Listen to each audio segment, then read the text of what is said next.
जगन्नाथपुरी में यहां पर भूख प्यास से बहुत ज्यादा ग्रसित रहते बैरागी महात्मा। भगवान जगन्नाथ जी को नहीं देखा गया। प्यासे देख करके जगन्नाथपुरी के पहले स्वयं श्री ठाकुर जी पहुंच गए और अपने हाथ से जल पिलाया जयदेव जी, स्वागत किया। आप यहीं पुरी में रहकर निवास करने लगे और यहां पर रहकर खूब बढ़िया बढ़िया पद बना बना के ठाकुर जी को सुनाने लगे। जगन्नाथ जी को मंदिर में रोज जावे और एक पद सुनावे।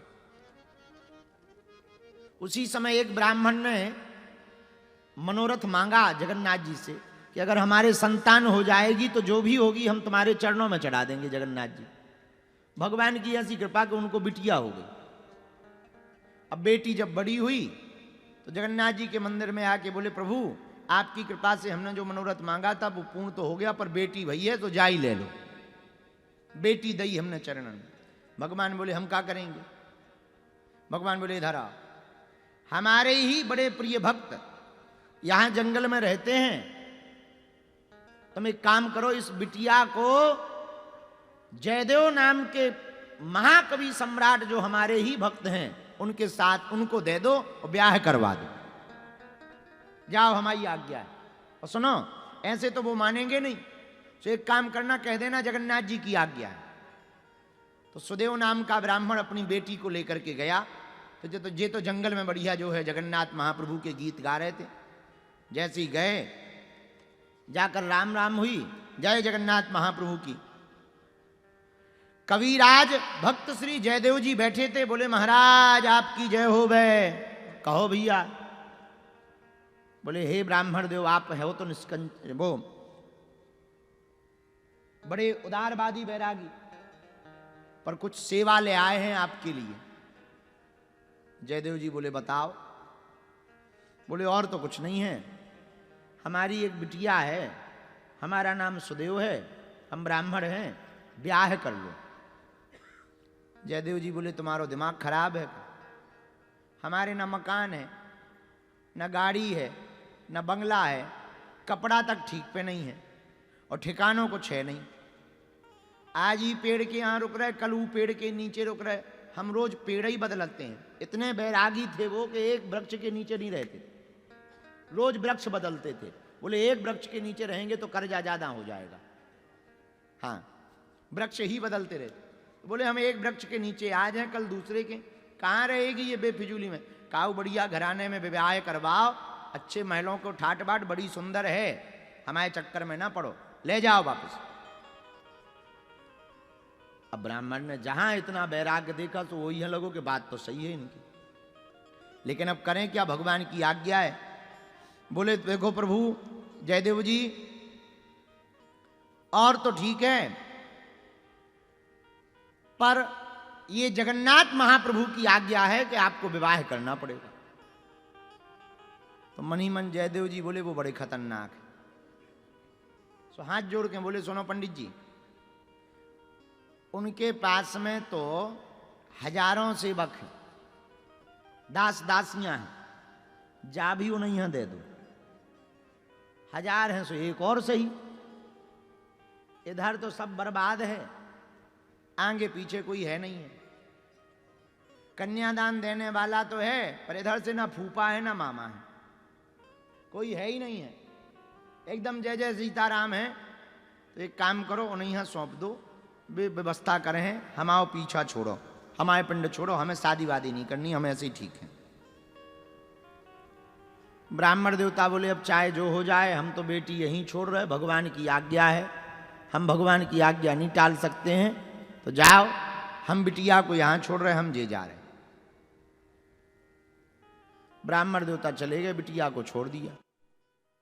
जयदेव जी बोले बड़ी आफत है, अब इसको काहे को छोड़ दिया है, ले जाओ। और पंडित जी चले गए, बोले सीताराम है, जय जय। आओ आओ विराजो, आओ भगवान बैठो, विराज भगवान। ब्राह्मण देवता चले गए।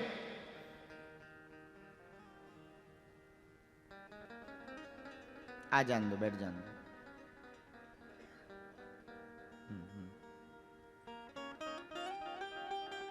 हा हा हा, धन्य। तो श्री जय जय जय जय श्री जयदेव जी महाराज जी आहा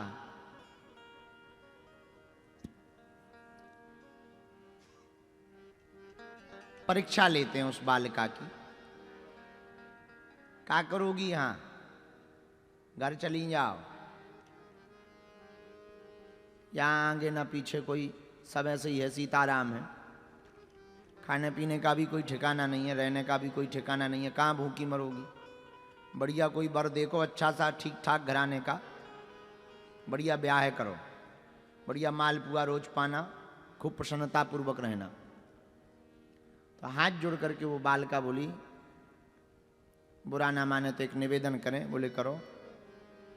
बोले अब जैसी भी हैं आप हमारे हैं, और हमारे पिताजी ने और जगन्नाथ महाप्रभु जी ने आपकी चरण शरण में हमें छोड़ दिया है, तो अब चाहे जीवन यहीं समाप्त हो जाए पर हम वापस नहीं जाएंगे।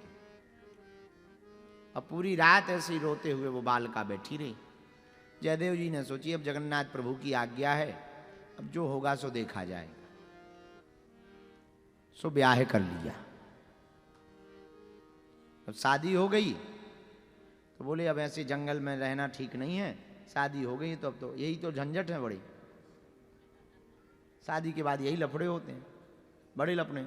यहाँ जंगल में रहना ठीक नहीं है, अब झोपड़ी ओपड़ी बनानी चाहिए, गृहस्थ का काम है।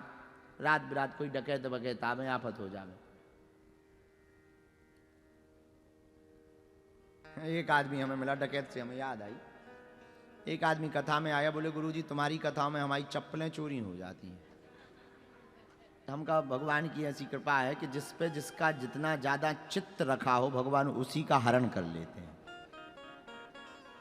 जिस व्यक्ति का जिस पर ज्यादा चित्त लगा हो भगवान उसी का हरण कर लेते हैं।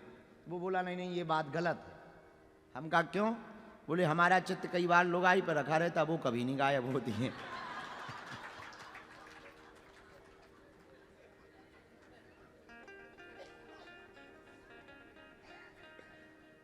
ऐसे ही एक बार पति पत्नी गए मंदिर, धागा बांधा पत्नी ने कि हे भगवान जितनी मुसीबत हमारी पति की अलाय बलाय हो गए सब दूर हो जाए।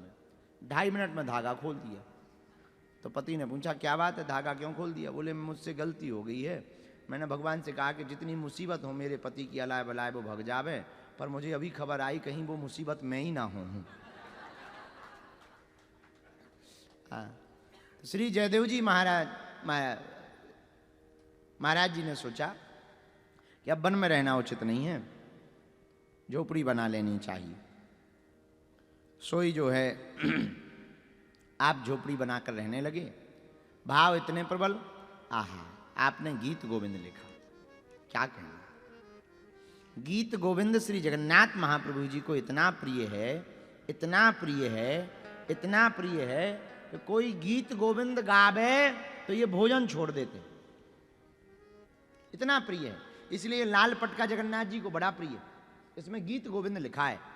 इतना प्रिय श्री जगन्नाथ प्रभु जी को है कि कोई भी गीत गोविंद गावे उसी के पीछे हो लेते। एक यहां मालिन की लड़की थी, बैगन के खेत में, वो जो है माली की लड़की, तो बैगन के खेत में टोल झोपड़िया ली एक छबलिया और गई बैगन को तोड़ने के लिए। जैसे ही बाग में गई तो उसे गीत गोविंद याद था कंठस्थ, तो वो प्रेम पूर्वक भाव पूर्वक गाने लगी। और गाते गाते वो इतनी बहबल हो गई उसे वो हौस ही नहीं रहा। और ठाकुर जी गीत गोविंद के जगन्नाथ महाप्रभु जी इतने रसिक कि भगवान मंदिर छोड़ के उसके पीछे हो लिए। अब आगे आगे वो, पीछे पीछे जगन्नाथ जी। अब वो भी इतनी बावरी पीछे देखा ही नहीं, एकदम तन्मयता के साथ में जो है खूब बढ़िया भाव भाव से गीत गोविंद गावे। और जहां उसने बड़े भाव पूर्वक गीत गोविंद को गाया, धीर समीरे यमुना तीरे वसति बने बनमाली, भाव पूर्वक जहां गीत गोविंद को गाया और वो कांटों में निकलत जावे, तो भगवान भी वहीं कांटों से जा रहे, पूरे कपड़ा फट गए। जब गीत गोविंद पूरा हो गया तो ठाकुर जी जगन्नाथ जी वापस आए मंदिर में। जब वापस आए तो राजा ने देखा आज तो भगवान के कपड़ा फटे हैं, तो पुजारी जी से पूछा ये कपड़े कहाँ फट गए? तो पुजारी जी बोले नहीं से पूछो, जेई नौटंकी करते हैं सब, हम क्या बताएं, बड़े नटखट हैं, जेई नौटंकी करते रहते हैं, अब हम तो कुछ कह नहीं सकते। तो उन्हीं से पूछा कि आप बताओ ये कपड़ा कहाँ फाड़ा है? ठाकुर जी बोले सही सही बता में। हाँ, बोले हमें गीत गोविंद बड़ा प्रिय है, और यहाँ एक मालिनी की लड़की है, बड़ा सास्वर सहित गीत गोविंद जी को गाती हैं। और बोले जब वो अपने मुंह से निश्चल भाव से धीरे समीरे, इस भाव के साथ यमुना तीरे वाली पंक्ति को गाती है, तब हमारा मन पर रह नहीं पाता। हम जगन्नाथ जी कहते हैं कि हम मंदिर छोड़ के उसके पीछे हो लेते हैं। और आज वो इतनी बाबरी थी कि कांटों में चलती रही, तो हम भी कांटों में चलते रहे। राजा बोले इतना ही शौक है तो हमें बता देते, हम यहीं बुलवा लेते उसको। राजा तो राजा, पालकी भेजी, इधर आओ। तो लड़की भी बड़ी डरी सहमी, क्या बात है महाराज? बोले कोई बात आत नहीं है, अब आज के बाद तुमको प्रतिदिन श्री जगन्नाथ महाप्रभु जी को गीत गोविंद सुनाने की सेवा करनी है। ये गीत गोविंद की रचना भक्त कविराज परम भागवत श्री ठाकुर जी के प्रिय सम्राट श्री जयदेव जी महाराज जी ने की। आहा, जब आप रचना कर रहे थे तो एक पंक्ति नहीं पूरी कर पाए, भाव में इतने डूब गए, तो पत्नी से कहा कि ये पोथी ग्रंथ रखो, हम नहाने जा रहे। नहाने चले गए, पर गीत गोविंद की रचना ठाकुर जी से नहीं रहा गया। इतना सुंदर भाव है, पर ये पूरी कर नहीं पाएंगे, ये भाव में डूब जाएंगे। तो तत्क्षण जो है ठाकुर जी जयदेव जी का रूप बना के आए। पद्मावती से बोले, पत्नी का नाम पद्मावती था, बोले इधर आओ। जी महाराज, आज आप जल्दी स्नान करके आ गए? हाँ, बोले इसलिए हम जल्दी आ गए, वो पद पूरा नहीं कर पाए, जरा पोथी तो उठाओ। तो ठाकुर जी जयदेव जी बन करके आए और पूरी रचना उन्होंने करी। तो पत्नी पद्मावती थाली लगा के आई, बोले अब आप आ गई हो, भोजन और पालो, लाओ। भोजन पा लिया ठाकुर जी ने और चले गए। ठाकुर जी लगा के अब आने वाले हैं जयदेव जी, और जयदेव जी स्नान कर रहे थे। स्नान करके जैसे ही जयदेव जी आए तो पत्नी भोजन कर रही। तो जयदेव जी बोले आज क्या बात है, हमसे पहले ही तुमने भोजन कर ले? पत्नी बोली महाराज कैसी बात करत हो, आप ठीक तो हो, तबीयत ठीक है आपकी? अभी अभी तो आपने भोजन करो, आपने भोजन करो, सो हम भोजन करने लगे। जयदेव जी बोले तुम्हारा दिमाग खराब है, हम तो अभी डुबकी लगा के आ रहे, हम अभी स्नान करके आ रहे हैं, स्नान तक नहीं हम कर पाए हो, तुम कह रही कि हम जो है प्रसाद पा गए। बोले महाराज कैसी बात कर रहे? अरे देखो, आपने पोथी में पूरी पद की रचना की, तब जाकर के तो भाई आपने भोजन करे, लाओ। और जब पोथी खोल के देखी और पद की रचना देखी, रोम रोम खड़े हो गए जयदेव जी के। तुरंत हाथ जोड़ करके पद्मावती से बोले अरे तू बड़ी भाग्यशाली है, बड़ी भाग्यनी है, स्वयं जगन्नाथ महाप्रभु आज अपने घर आए हुए थे। धन्य है श्री जयदेव जी महाराज परम भागवत, धन्य है आपकी भक्ति। आपके गीत गोविंद के पीछे ठाकुर जी पागल बने घूमते रहते हैं। और तो ठीक है, गीत गोविंद की इतनी महिमा है, मन तो खूब है हमारो, पर क्या बताएं। एक जगन्नाथपुरी में ब्राह्मण आए, तो गीत गोविंद की महिमा उन्होंने सुनी, तो उन्होंने गीत गोविंद को कंठस्थ कर लिया। नित्य प्रतिदिन वो जो है गीत गोविंद गाने लगे। लेकिन वो जहां मुल्तान में रहते थे वहां एक मुगल रहता था, मुगल ऊपर वाले मकान पे मुगल रहता था, नीचे पंडित जी रहते थे। और ये रोज जो है गीत गोविंद को गाते थे। आहा, भाव प्रेम पूर्वक गीत गोविंद को गावे। तो मुगल रोज ड्यूटी पे जावे तो सीढ़ियों पे खड़े होके सुनता था रोज। एक दिन पंडित जी ने कहा कि आपको प्रिय लगता है ये? बोले हाँ। तो बोले हम आपको कंठस्थ, हम आपको सिखा देवें? सिखा दो भैया। सिखा दिया। बोले आपको अर्थ पता है? बोले अर्थ तो हमें पता नहीं है, पर जब आप गाते हो तब बड़ा प्रिय लगता है। तो मुगल राजा के यहां पर सेनापति था वो मुगल। बोला महाराज इसका नियम क्या है? बोले बस जब भी गीत गोविंद गाओ तो आसन बिछा देना, स्वयं ठाकुर जी गीत गोविंद को सुनने आते। मुगल बोला महाराज हमसे सब नियम तो हो पाएंगे, पर जे वालों नियम ना हो पाए, हम सेना में काम करते हैं, ड्यूटी हमारी लगी रहती है, हमें तो रोज घोड़ा पे बैठो रहने। अच्छा तो कोई बात नहीं, एक काम किया करो, घोड़ा पे बैठा करो तो जब गीत गोविंद गाया करो तो घोड़ा पे आगे वालों आसन ठाकुर जी यहाँ दे दिया करो। बोले ये हो जाएगा।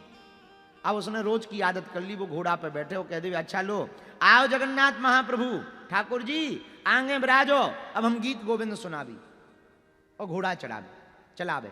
धीरे धीरे ऐसो अनुभव और आभास होने लगो कि सच में जब ये गीत गोविंद गावे तो कोनो नन्हो सो छोरा मुंह ही की तरफ करके, मुगल की तरफ मुख करके, लावण्यमयी मूर्ति, मुस्कुरातो भव माधुर्य, एकदम घुंघराली लटे, एकदम कजरारी अखियां और बहुत प्यारो विग्रह, बिल्कुल मुस्कुरातो भव विग्रह आगे बैठ जावे और प्यार से सुनवे।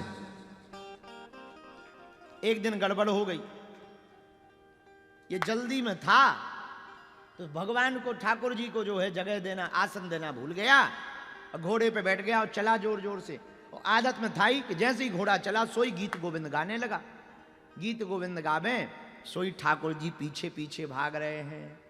इसने देखो बड़ी देर से को भाग रहे हैं, सोई घोड़ा रोको, जहां मुड़ के देखो ओहो ठाकुर जी आप, सोई रो पड़ो चरणन में गिर गो, आप कहाँ भाग रहे। तब ठाकुर जी बोले भैया हमें तेरे मुंह से गीत गोविंद बड़ो पसंद है, पर आज तूने हमें बैठवे ही खानी पूछो आए, पर हम गीत गोविंद सुने बिना रह नहीं सकता, सोई हम बगल में भाग रहे थे। ऐसे ठाकुर जी, इसलिए ये जो पटका ठाकुर जी को, श्री जगन्नाथ महाप्रभु जी को जो प्रिय है ना, इसको यही कारण है, श्री जगन्नाथ महाप्रभु को ये पटका इसलिए प्रिय है।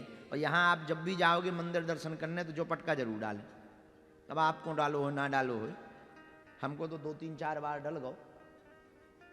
हाँ हम अपनी बता रहे, अब मान लो तुम्हें नहीं डलो तो तुम कहोगे नहीं हमें नहीं डलो, हम सबकी गारंटी तो नहीं कह सकते, हम अपनी कह सकते, कोई हमें तो 2-3 बार जितनी बार आए उतनी बार डल गो। अभी जब हम जो है कक्ष में थे, संबित पात्रा जी आए तो उनने डाल दो, पुजारी जी आए तो उनने डाल दो, और वो कलकत्ता वाली मैया चलेंगी, हाँ तो हमने एक उन्हें दे दो, हम कहा लो गीत गोविंद को पटका तुम ले लो, आओ अब आप जो वालो ले लीजिए। नहीं ये गीत गोविंद को पटका आहा का कहने, भगवान को बड़ो प्रिय है भैया, जब ठाकुर जी को प्रिय है, इस प्रकार से ठाकुर जी को गीत गोविंद बड़ा प्रिय है, इसलिए ये पटका बड़ा प्रिय है।